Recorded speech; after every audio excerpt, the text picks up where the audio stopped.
Faz uma pergunta. Tem copo d'água.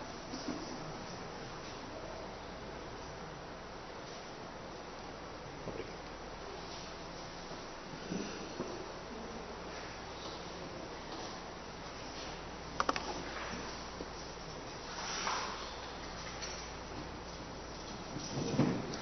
Senhoras, senhores, bom dia, ou boa tarde, ou boa noite. Que Deus nos abençoe, nos ampare, porque o nosso dia tem que ser bom, ele todo, para que o amanhã seja melhor. Porque hoje eu trabalhei para construir o meu amanhã. Então, todo dia tem que ser bom. Não sei se vocês perceberam, eu mudei o layout um pouquinho, porque eu perdi uma parte do estudo, não sei o que aconteceu. E eu já tive de refazer, então já fiz com layout para o ano que vem, para que a gente tenha um pouquinho diferente. Acho que ficou legal, né? Diferente. Pessoal, na semana passada nós entramos nesse capítulo 20, comunicações prematuras. E nós falamos, só vou dar uma repassada porque estamos no começo, para que nós possamos pegar o fio da meada e seguirmos adiante.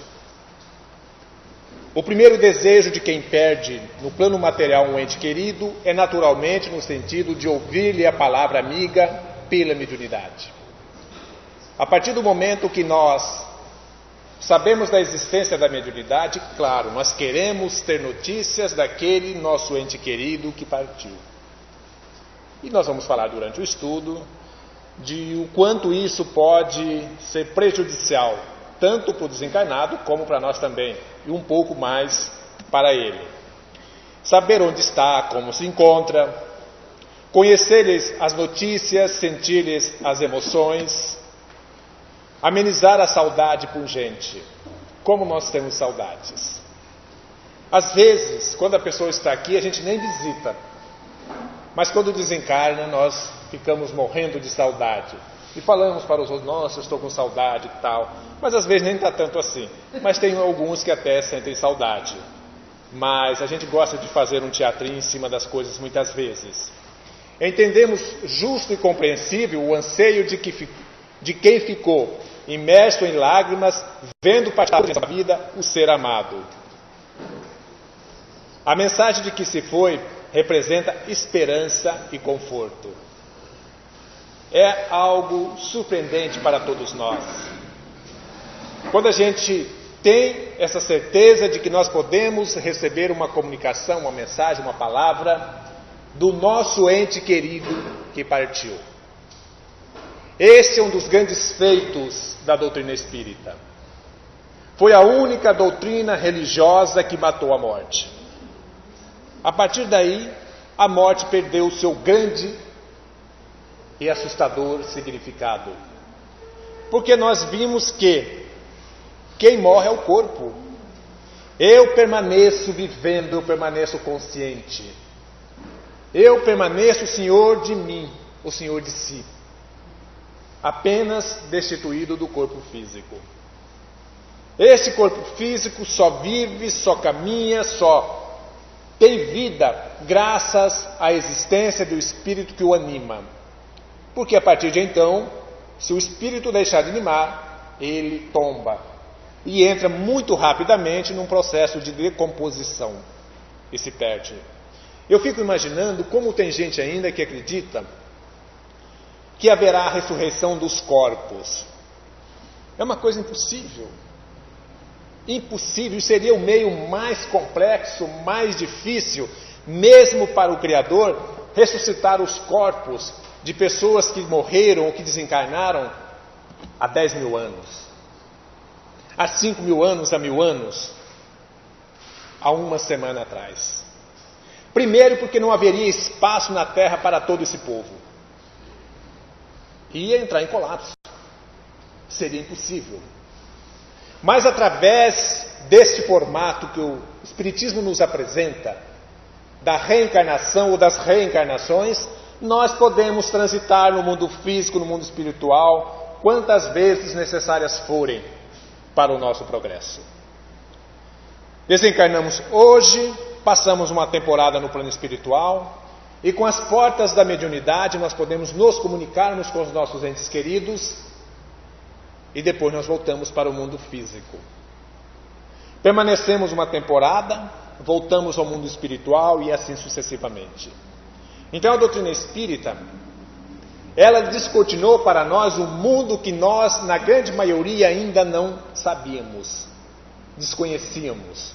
Alguns iniciados nas antiguidades, sim, sabiam, tinham uma breve ideia. Mas só a doutrina espírita clarificou isso para nós e fez com que nós pudéssemos ver de uma forma muito mais extensa toda esta proposta de amor de Deus, ou do amor de Deus para com todos os seus filhos. Então, como é bom nós recebermos uma mensagem do nosso ente querido que partiu.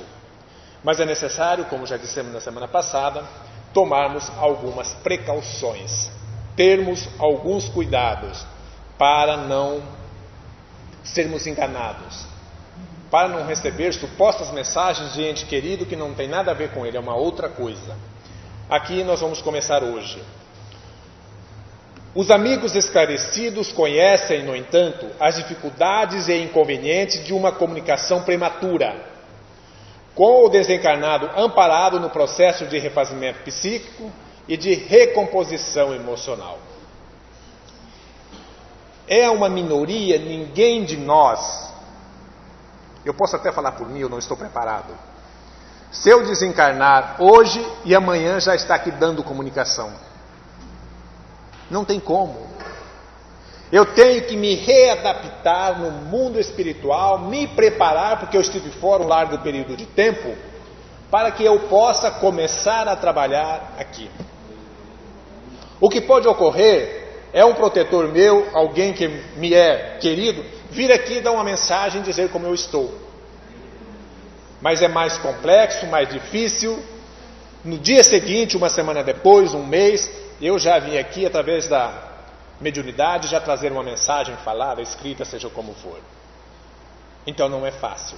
Quando isso ocorre, nós temos, já vai Camila, nós temos de ficar sempre em observação. Não vamos duvidar, mas também não precisamos de imediato acreditar naquilo que está sendo dito naquela comunicação. Ah, mas o espírito vai ficar magoado comigo. Que fique, não tem problema. Nós não podemos dar margem à mentira, de jeito nenhum. Os espíritos superiores, eles não ficam magoados quando a gente não acredita naquela mensagem. Tanto é que eles não dão nem o nome. Dificilmente um espírito superior vem aqui, faz uma linda mensagem e coloca André Luiz. Pode ser até um André Luiz, tem tantos por aí. Pode até ser. Mas não é aquele André Luiz que ditou Nosso Lar e outras obras. Então nós temos que ficar atentos. Não é porque a mensagem é de um espírito que é realmente o espírito que nós achamos que está enviando essa mensagem. É necessário termos cuidado. Não vamos acreditar em todos os espíritos. Paulo já dizia isso. Não acrediteis em todos os espíritos. Primeiro, analisai se eles são de Deus. Se eles são espíritos realmente sérios, que têm responsabilidade, que têm compromisso. Porque tem uma boa parte que não tem. No mundo espiritual não é diferente daqui com relação ao comportamento das pessoas. Lá existe mentira, lá existe jeitinho brasileiro, lá existe de tudo que nós fazemos aqui porque são pessoas. Não é porque nós entramos no mundo espiritual que já estamos puros, estamos elevados, nós continuamos levados, fazendo as nossas mesmas artezinhas que nós fazemos aqui. Não muda muito. Quem já assistiu alguns filmes que puderam retratar isso, tem uma ideia. Quem já leu alguns livros, também tem essa ideia e essa certeza de que não é porque nós entramos no mundo espiritual que nos tornamos santos, anjos. Imagina, estamos longe disso. Nós só não temos o corpo espiritual, continuamos com o mesmo pensamento, com as mesmas atitudes. Se gostamos de uma fofoca, no mundo espiritual, fofoquinha também tem. E nós vamos participar da nossa fofoquinha. Olha, a primeira coisa que a gente está pronto é para as coisas que não são boas, que nos fazem mal. Nós sempre estamos prontos. O que caracteriza a nossa inferioridade espiritual. Camila, você queria falar?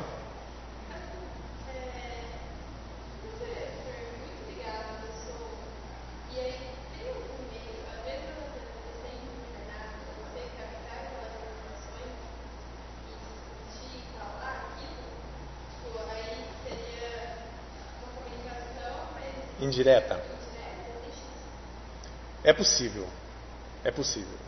Do médium traduzir aquilo que o espírito está pensando. Se uma ligação for muito forte, porque às vezes numa comunicação, só para abrir um parênteses nisso, numa comunicação mediúnica, não é necessário que o espírito esteja presente, aquele que vai escrever principalmente.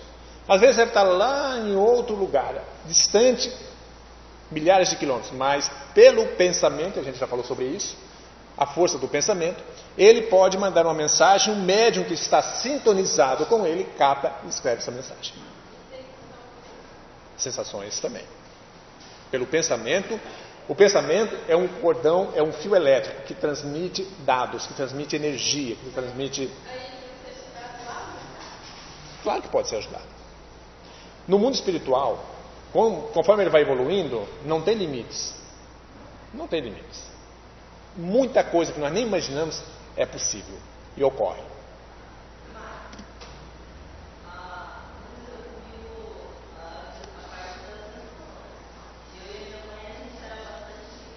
E não é mais?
Nós estamos todos ligados uns aos outros. Alguns de uma forma mais forte, outros menos, mas todos nós estamos ligados. E se falando dessa coisa do pensamento, muitas vezes, e eu vi isso no livro Os Mensageiros de André Luiz, quando tem um senhor já em estado moribundo, em um hospital, e que não conseguia desencarnar, ele já precisava desencarnar, e quem leu esse livro sabe disso. E tinha um grupo de familiares numa antessala daquela enfermaria, em oração, pedindo a Deus que ele não morresse. Mas ele estava de hora extra, né? Ele já estava de hora extra. E aí, o homem não desencarnava. E a espiritualidade, com essa equipe de André Luiz, vem até esse hospital e vê aquela situação. O que eles fazem? Eles vão, os espíritos, na sala, na câmara onde ele estava, e tinham alguns na janela que estavam esperando ele desencarnar, uns amiguinhos, sabe, que a gente tem por aí, que quase todos nós temos, uma meia dúzia, estavam ali esperando o desencarne dele para recebê-lo. E eles tiraram eles dali e aplicaram nele uma injeção energética para ele restabelecer. Ele teve uma súbita melhora. E as pessoas que estavam na antessala, graças a Deus, Deus ouviu as nossas preces, as nossas orações. Olha como ele está bem. E foram embora. Eles nem sabiam que ele não conseguiu morrer. E foram embora para casa. Quando chegaram em casa, pouco tempo depois, receberam a notícia de que ele havia desencarnado. Porque só com o desligamento do pensamento daquelas pessoas que prendia o que ia desencarnar aqui, ficava difícil para a espiritualidade trabalhar, porque a força do pensamento prendia. Então eles desligaram os pensamentos. E aí facilitou o trabalho de desencarne daquele senhor. Então nosso pensamento é uma força grandiosa. Não tem distância, não tem situação. Nós pensamos, logo estamos ligados àquela pessoa. E quase sempre isso é recíproco. Vai daqui, vem de lá. É mão dupla. Então, o pensamento, nós temos de começar a disciplinar o nosso pensamento. Eu sei que é uma coisa que todo mundo consegue fazer aqui, mas a gente reforça. Vamos disciplinar o nosso pensamento. Nas coisas que nós pensamos, nas coisas que nós verbalizamos, principalmente também. Porque isso traz muitos prejuízos, a gente vai ver aqui à frente. Às pessoas que desencarnam. Então vamos tomar sempre, cada vez mais cuidado com relação ao nosso pensamento. Pois não.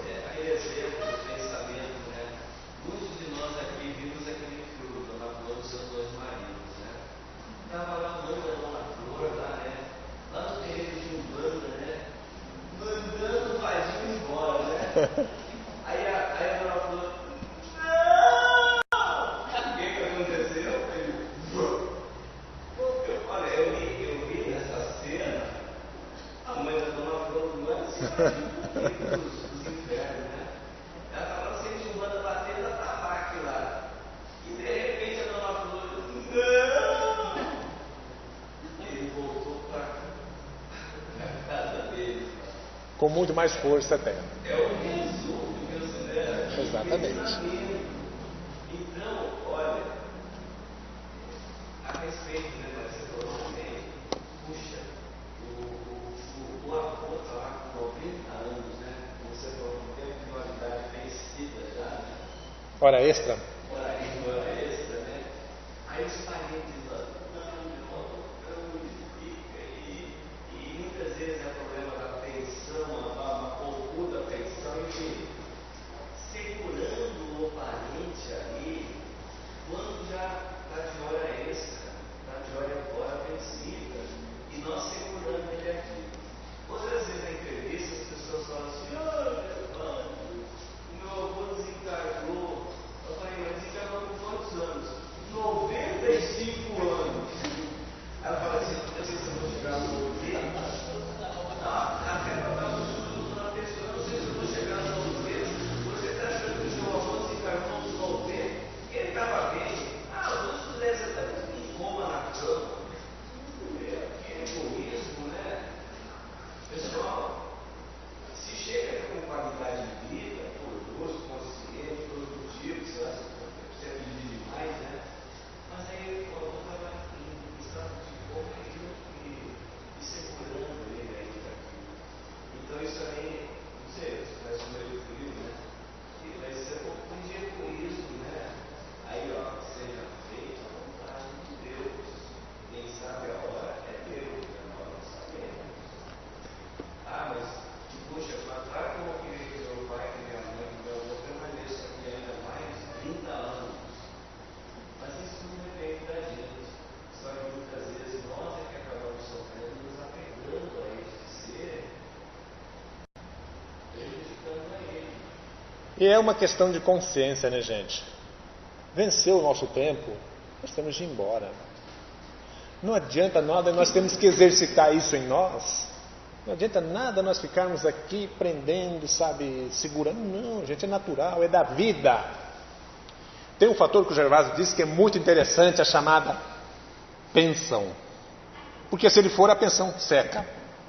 Então a gente tem que manter o máximo possível aqui para nós termos aquela, infelizmente.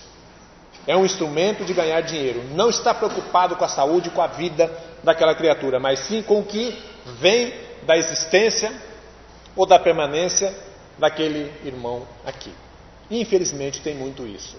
O que caracteriza muito a nossa inferioridade. A inferioridade da criatura humana. Infelizmente. A gente vê muito pelo lado material, pelo lado mercantil, dinheiro. Gente, estamos muitas vezes contraindo um débito até por conta disso. Teremos de prestar conta porque nós teremos de prestar conta de tudo aquilo que aqui nós estamos fazendo. Lá não tem o jeitinho brasileiro quando nós vamos prestar contas. Está tudo no perispírito registrado. Não adianta eu dizer, não, mas não fui eu. Foi. Ah, mas foi fulano que me, sabe, induziu. Mas você fez, sabe? Está em você. Não tem. Aqui está o livro aberto. Seja feita a vontade dos nossos superiores. Não tem como. Não tem como ter um amigo que vai ajeitar para aliviar o meu fardo. Não tem como. Ninguém vai carregar o meu fardo.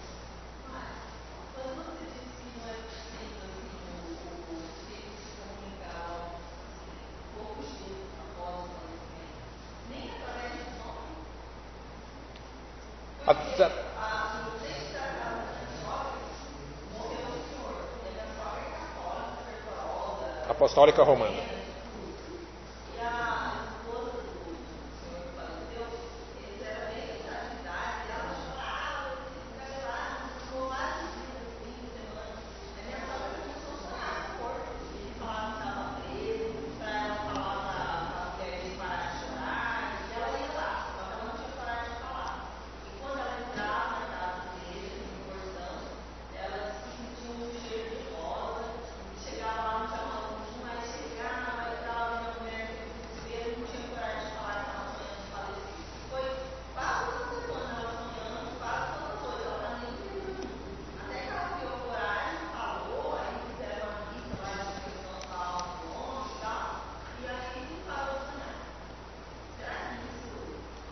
Muita coisa pode acontecer nesse meio. Oi?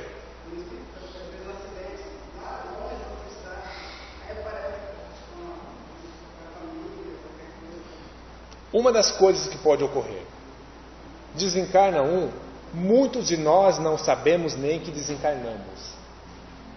E ficamos andando por aqui. Lembra que eu contei a história da senhora que todo dia o marido desencarnou e ia dormir com ela na cama dela? Isso acontece muito. Que todo dia à noite ela sentia que a cama baixava. E ele era muito pecador, né? Porque o pecado pesa. Então ele deitava e a cama afundava e ela sabia que era ele. O espírito não sabe que desencarnou, então ele fica andando por ali. Quando nós estamos no estado de dormir, de sono profundo, muitas vezes nós saímos e podemos encontrar a pessoa ali, em estado de espírito. Outra coisa, o nosso subconsciente muitas vezes guarda imagens. E nós mexemos nessas imagens, não significando que nós encontramos o espírito amigo. Pode ser uma imagem nossa. Outra coisa que pode acontecer, um outro espírito, isso acontece, se apresentar como sendo aquele. Muda a sua propriedade do perispírito e fica idêntico, a pessoa acha que está falando com aquele espírito. Por razões que a gente desconhece, mas por interesses também que nós desconhecemos, outros espíritos podem fazer isso. Então não significa que a pessoa está encontrando exatamente o ente querido que ela acha que é o seu marido, seu avô, seja quem for. Pode não ser. Pode ser uma outra coisa que também entra perfeitamente dentro dessas supostas comunicações, visões, desses diálogos. Muita coisa pode ser minha, do meu subconsciente. E eu externo isso. Então eu posso encontrar ele ali, próximo, está dentro de casa, num estado de sono, encontrar o meu ente querido ali. É muito natural isso. Pois não, Zé? Tem espírito que consegue. Não estou dizendo o desencarnado. Estou dizendo um outro espírito. Com o que ele vai desenvolvendo no mundo espiritual, ele consegue mudar. Por exemplo, tem espírito que se apresenta hoje para nós com uma reencarnação que ele acha interessante, que ele gosta, que ele teve há 1500 anos atrás. Ele se apresenta daquele jeito, com aquela indumentária e tal. Mas ele já viveu a sua existência há tantos anos atrás, teve mais outras existências, mas ele pode mudar as propriedades do perispírito e se apresentar desta forma. Mas isso está no âmbito dos médios.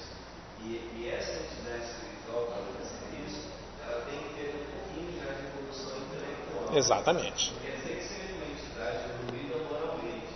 Mas, por exemplo, no plano espiritual, de repente eu estou lá não sei aonde, eu tenho a capacidade de voltar a minha roupa. Bezerra de Valdo Franco. Muitas vezes está fazendo palestra, de repente para o rosto ali que está justaposto, um bezerro. Então são tudo propriedades evoluístas do perispírito e eu posso dar ao meu perispírito, ao meu plano espiritual, A forma. eu posso como um guerreiro do século XV,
e acontece muito.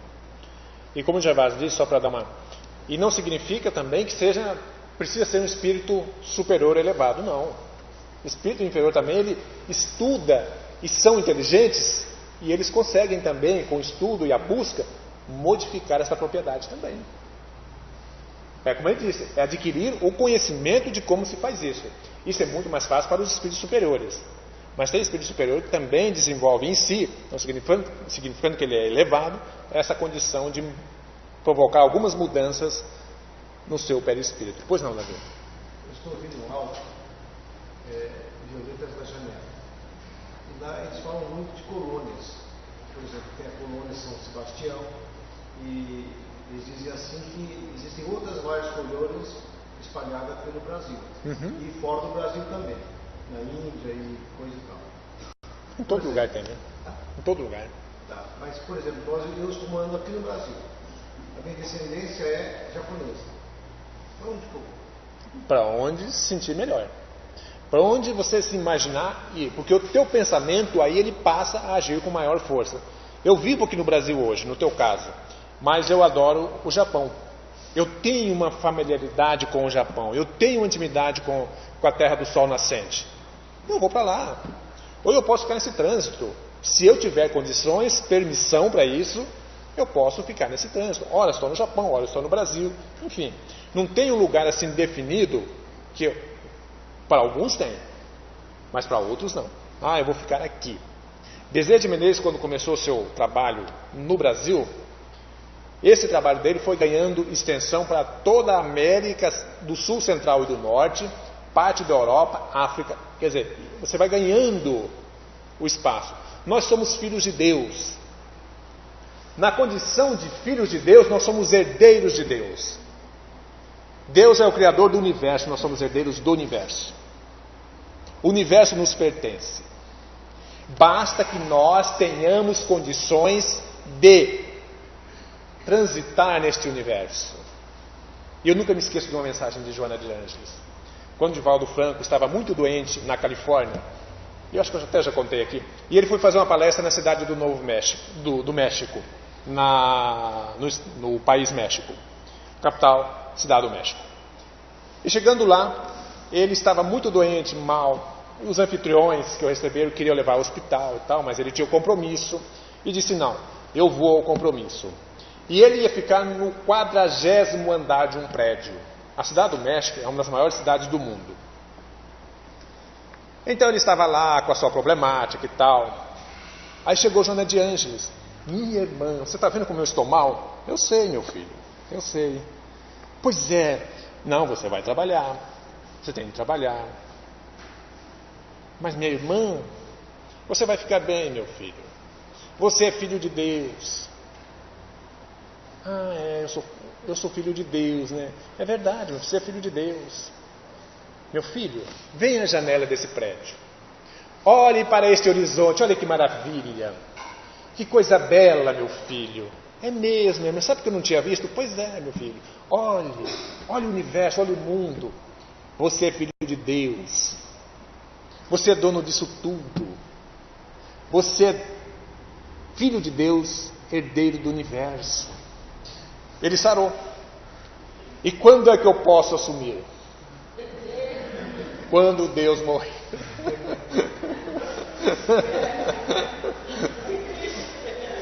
Deus não vai morrer nunca. Mas nós temos o universo para nós.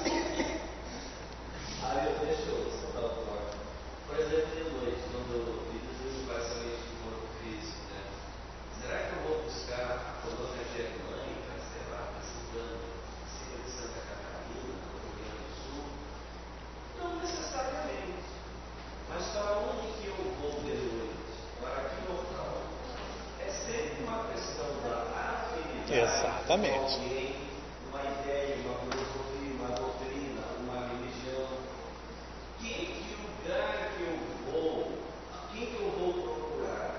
Certamente, com toda certeza, aquele lugar do plano espiritual ao qual eu estou ligado, por compromissos, por sentimentos, por vibrações, por emoções.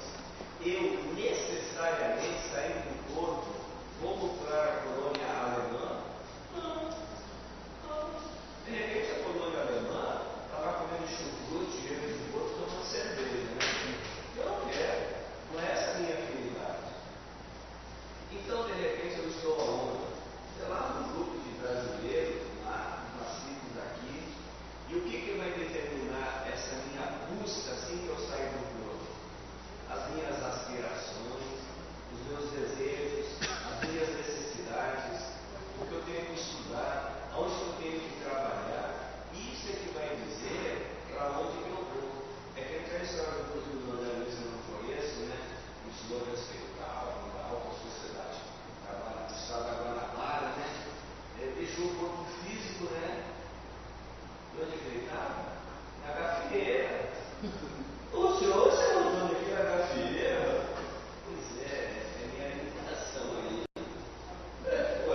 Tem tudo.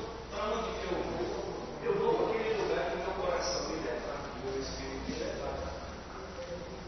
E tem uma coisa, tudo que nós temos aqui materializado, a matriz está no mundo espiritual. A gafieira, como ele disse, sabe, a boate, a bebida, tudo está plasmado. É por isso que Sócrates, ou melhor, Platão, já dizia, não era Sócrates mesmo, que os dois andavam juntos. Tudo aquilo que você pensa que é, não é. Eu penso que isso aqui é eterno, isso aqui é uma beleza, mas não é. Mas tudo aquilo que você pensa que não é, é. Porque ele estava falando o que está no mundo espiritual, que a gente pensa que não existe, que não é, que isso é besteira, coisa de doido.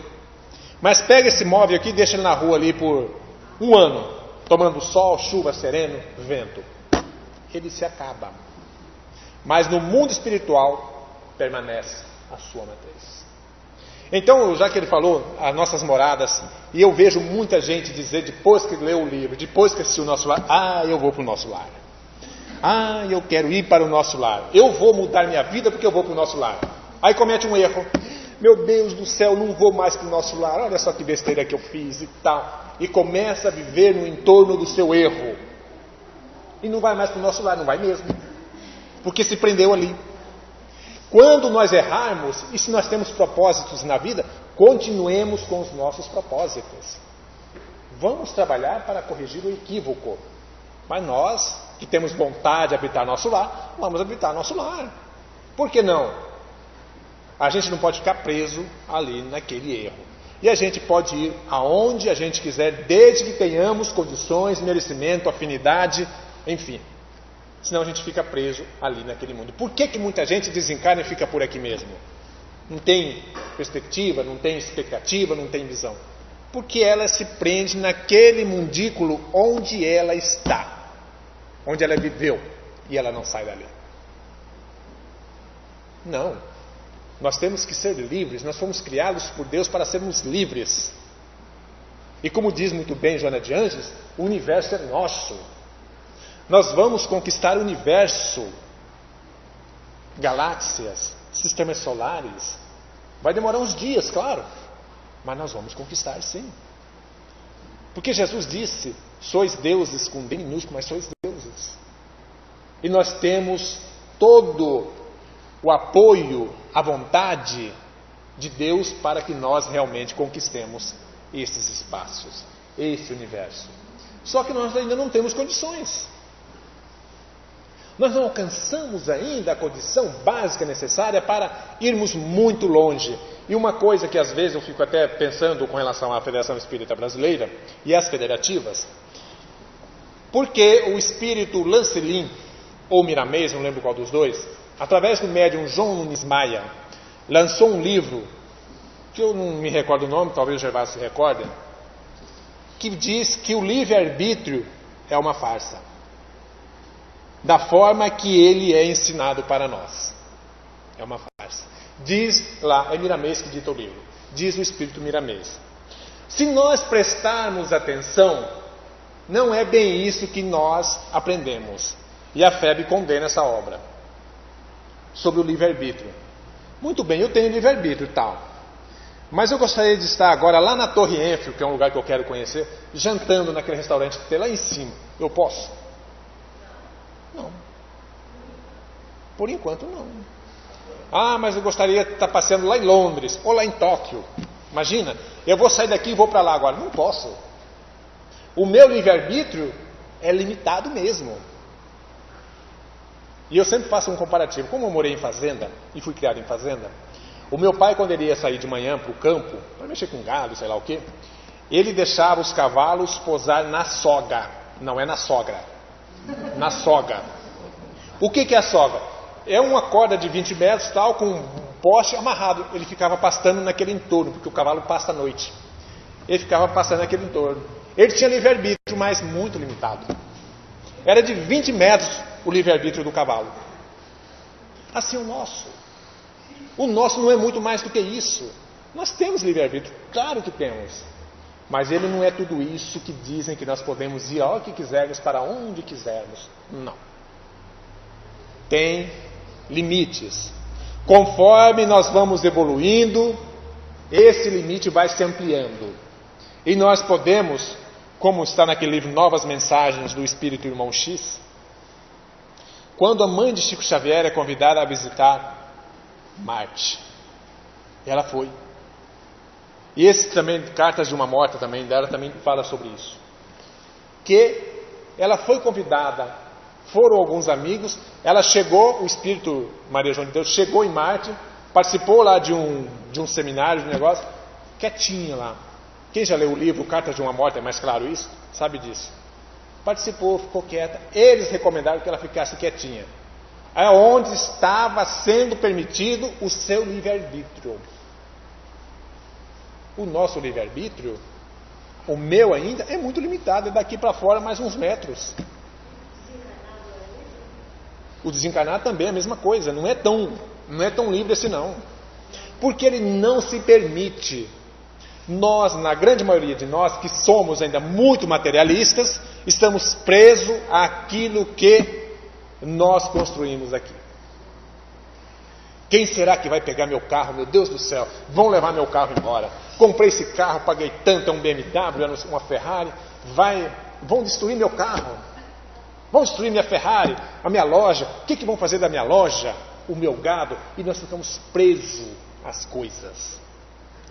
E quando nós ficamos presos, o nome já diz, estamos presidiários de coisas, nós não vamos a lugar nenhum. Quantas casas, fazendas são bem assombradas? Muitas. Porque os proprietários antigos estão ali cuidando para que ninguém mexa, para que ninguém tire nada, para que ninguém viva ali porque ele é deles. Quantas? Muitas. Essas pessoas, por mais que estão desencarnadas, elas ainda permanecem com o seu livre-arbítrio limitadíssimo. Ela tem livre-arbítrio, só que ela não sabe, não conhece, ela não sabe trabalhar isso. Ela se prende naquilo, ela fica numa monoideia, ideia única, fixa naquilo que é a sua vida, a parte material. Por isso nem sabe às vezes que desencarnaram. Só para a gente se encerrar. Rita, pode falar.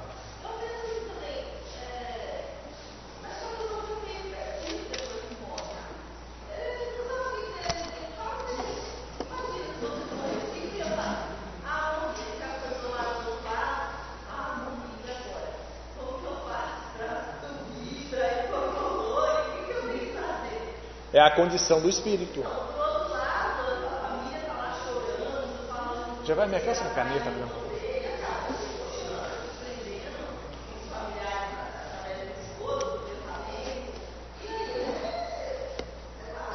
É a condição do espírito. Uma vez que esse espírito evolui, ele já não vai mais se deixar prender por essas coisas, porque as pessoas pensam, pelo pensamento das pessoas. Ele começa a desenvolver em si um controle do seu pensamento, das suas atitudes, de si mesmo. Então, ele está mais livre. Quando nós nos deixamos prender pelas coisas, e as coisas administram a nossa vida, porque as coisas gerenciam a nossa vida, nós deveríamos gerenciar as coisas, mas as coisas nos gerenciam, nós estamos presos a elas. A partir do momento que inverter,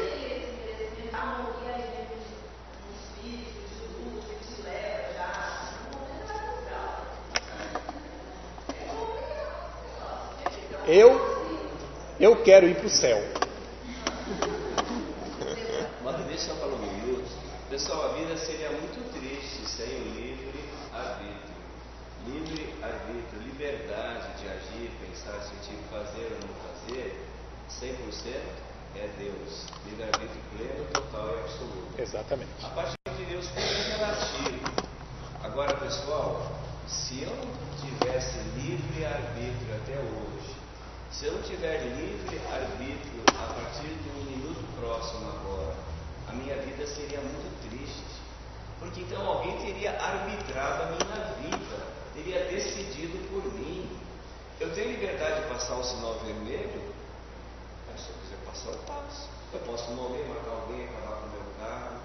Eu estaria usando o meu livre-arbítrio, a minha liberdade de decidir, arbitrar a minha vida de forma equivocada, atravessar o sinal vermelho. Então, se eu não tenho livre-arbítrio, eu não escolhi minha profissão, eu não pedi, não decidi a minha reencarnação no Brasil. Se eu não tenho livre arbítrio, liberdade de decidir por mim, o meu livre arbítrio termina quando começa o do Júlio. O meu livre arbítrio termina em cima do muro da minha casa, a partir dali é do meu vizinho. Se eu não tivesse livre arbítrio, eu seria um robô, um autômato, um teleguiado, um mandado por alguém. E eu tenho o direito sagrado de decidir o meu minuto seguinte e ter a responsabilidade pela minha escolha, por essa liberdade que é algo inerente ao ser humano e é sagrado ao ser humano. Se eu não tivesse liberdade de amanhã eu vou pegar um avião e vou jantar na Torre Eiffel. Amanhã eu tenho essa liberdade? Tenho. É só ter dinheiro, ter passaporte, estar vacinado contra a febre amarela, usar bastante casaco e chegar em Paris amanhã. Eu tenho esta liberdade. Tenho. Porque se não fosse assim, não, Gervásio, você vai desencarnar em Campo Grande, está decidido, alguém decidiu por você. Não, peraí, eu não quero, eu quero ir para Uberaba ano que vem, eu tenho o direito de escolher Uberaba ano que vem de novo. Isto é, eu decidir a minha vida. Agora, toda decisão que eu tomo para mim e para o próximo tem consequências. É a responsabilidade. Tem limites. Oi? Limites também. Sim, limites. O meu livre, a minha liberdade termina quando começa a dar luzia. Já passamos da hora, né? Mas pessoal, vocês já imaginaram alguém decidir amanhã o que eu vou almoçar? Eu decido se eu vou num restaurante japonês, num restaurante alemão ou num restaurante português. Eu decido. Inclusive o que eu vou almoçar amanhã. Isto é livre arbítrio. Eu arbitrar as mínimas decisões da minha vida como as mais importantes. Liberdade de pensar, de agir, de falar, de dizer, inclusive. Já pensou, Gervásio, você vai ser evangélico? Meu Deus, seria péssimo. Já sou um péssimo espírito, imagina evangélico. Seria terrível. Gervásio, você vai ser... Não quero, não gosto. Eu vou decidir se eu vou ser espírita, católico, evangélico. Essa decisão é minha. Então esse negócio de, claro, o livre-arbítrio nosso é limitado à nossa evolução. Por que Deus não dá asas à cobra? Já pensou se ela tivesse asa para voar? Ela no chão já faz um monte de estrago. Se ela voasse, ela não tem permissão para voar. Por isso que Deus não dá asas à cobra, dá para os pássaros. Então, pessoal, nós temos liberdade para agir. A Camila tem liberdade de amanhã trabalhar no âmbito de engenharia, como engenheira que ela vai ser, ela defendeu o TCC dela. Estou entregando a Camila, né? Ou de repente, não, vou trabalhar na área do magistério, não vou abraçar a engenharia. O Júlio, ano que vem, vai concluir o 6º ano de medicina. De repente, vai trabalhar no hospital ou vai trabalhar na universidade dando aula? O Júlio vai decidir isso. Muitas vezes a vida nos encaminha dentro do planejamento reencarnatório. Nós temos um planejamento, mas não é assim, é isso. O planejamento é esse, mas eu posso ir para cá. Porque inclusive assim, tem destino, teu destino é esse. Pô, se eu tenho um destino traçado da minha vida, alguém decidiu por mim. Não. O destino são aquelas programações básicas, profissão, casamento, país, gênero masculino, gênero feminino, na reencarnação. Existe um planejamento desses pontos fundamentais, mas não quer dizer que é aquilo. Eu posso mudar tudo no último segundo daquela atitude, no último segundo da minha vida. Eu posso mudar. Eu tenho essa liberdade com a responsabilidade. Liberdade sob responsabilidade. Eu tenho a liberdade de agir, mas eu tenho a responsabilidade dos meus atos e das minhas omissões também. Isto é livre-arbítrio e muito mais. Agora, pleno, total, absoluto, esse dom é de Deus. Nós aqui, ele é bem limitado. Pela nossa evolução limitada, pelo planeta que nós evoluímos, é limitado. Ainda bem que o meu livre-arbítrio é limitado. Já pensou se eu pudesse, eu ia estragar muita coisa. Eu sou daqui, cara, que subir uma caixa de tomate, eu penso que sou o rei da cocada branca. Por isso que o meu livre-arbítrio, ó. Mas é livre-arbítrio. É livre-arbítrio. Eu posso subir na caixa de tomate e fazer os cursos lá no shopping e levar muito tomate ou um corte na cabeça. É a decorrência da minha liberdade. Subir lá na caixa de tomate lá no shopping e começar a falar. Eu que cara, que branquelo pouco, vou jogar tomate nele. É a responsabilidade do uso do meu livre-arbítrio indevidamente. Eu já me imagino, eu vim do Missionários da Luz, fazendo palestra às 2h30 lá do lado que trabalhava. Eu me já pensou se eu vou lá no shopping agora e falo aqui 3 horas no shopping, tudo que eu falei no Missionários da Luz, eu jogar tomate em mim. Mas é claro que eu jogar tomate. Pô, o pessoal vai falar de reencarnação aqui. Aí é passar o evangelho e jogar no chafariz lá. Eu podia, segurança, posso botar uma carta tomate aqui e falar de reencarnação? Ó, se é você, eu vou falar. Eu vou falar. Você não sabe. Seu livre-arbítrio. Seu livre-arbítrio é o meu livre-arbítrio, mas tem consequências. Tudo. O meu pensamento, eu uso da liberdade de pensar, tem uma consequência. É a responsabilidade. O nosso livre-arbítrio, eu vejo que ele é muito limitado também pelo medo do que a sociedade vai divulgar. Sim, claro. Da cultura, Nós já passamos 10 minutos do horário.